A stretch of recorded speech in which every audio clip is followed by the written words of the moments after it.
Hello and welcome back to another storyline tips and tricks video. And I haven't done one of these in so long. I don't really work in storyline at the moment. I've done a lot of Rise, so it's been quite nice to be back in storyline and developing a project.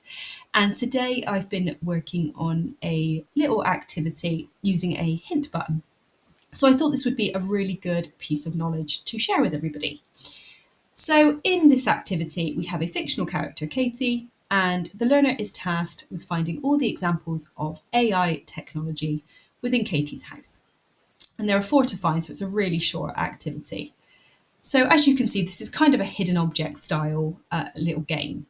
And although you can see the mouse cursor here, I am going to turn that off as well. And the learner has to look in the image and find the kind of relevant technology. So we've got a smart speaker, a robot vacuum, the telly, that kind of thing.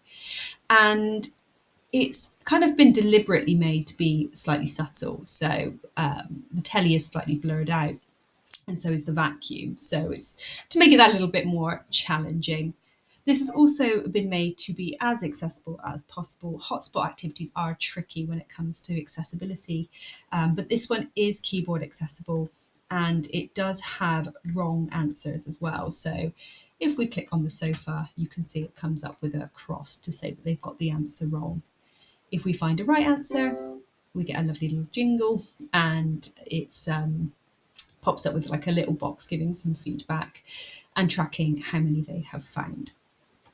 And of course, all alt text and everything is built into this as well.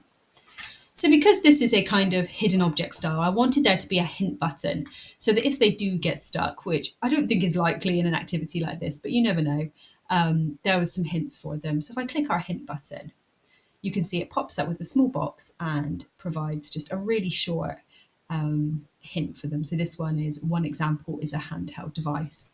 And if I close that and then I click it again, it's a different hint. This technology plays music, so referring to the smart speaker there.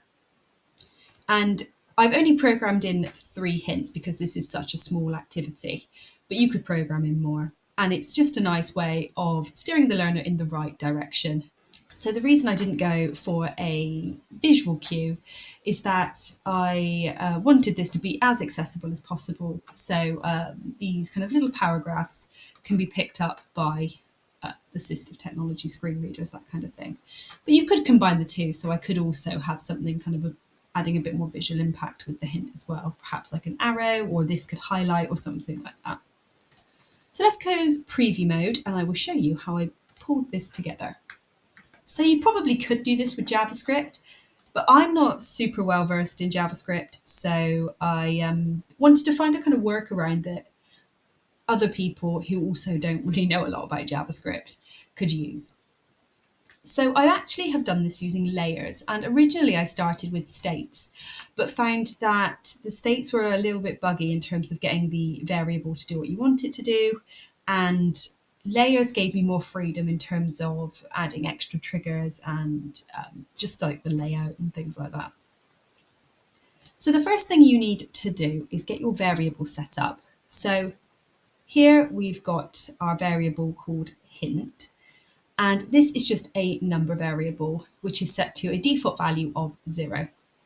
And you need to create a trigger to change that number when the learner clicks the hint button. So here I've got it set as set hint to a random number between 0 and 4 when the user clicks hint, and this will just generate a random number between 0 and 4. I've then got my 3 hint layers, so we've got hint 1, 2 and 3, and what I've done is set up triggers here so that it will show layer hint 3 if the variable comes out at 3, 1 for 1 and 2 for 2. So based on what number comes out when the learner clicks hint will determine what layer they see. And of course this also means you could get the same hint twice. But to be honest, because there's only 3 hints programmed into this, that doesn't sort of bother me too much. So this initial kind of setup is really, really simple.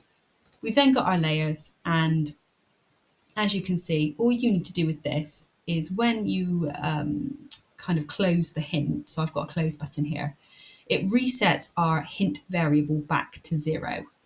So when this layer closes, it'll go back to 0, and then should they click the hint button again, it will again regenerate that number. And of course, it hides this layer as well. And that's just rinse and repeat across the other 2 layers as well. And you can see where I tried with states first of all, but it wasn't working. So it's really, really simple to set up. And like I said, having the freedom of layers means you could add extra stuff to this. I could animate things in and use sound effects if I wanted, and all of that kind of stuff. So this is a great feature for sort of smaller activities where you may not have that many hints. I wouldn't necessarily recommend it for if you've got a very large activity where you want like 20 or 30 different hints, but it's a really good small little feature to add to your games or scenario activities. So do let me know if you have a go and have fun.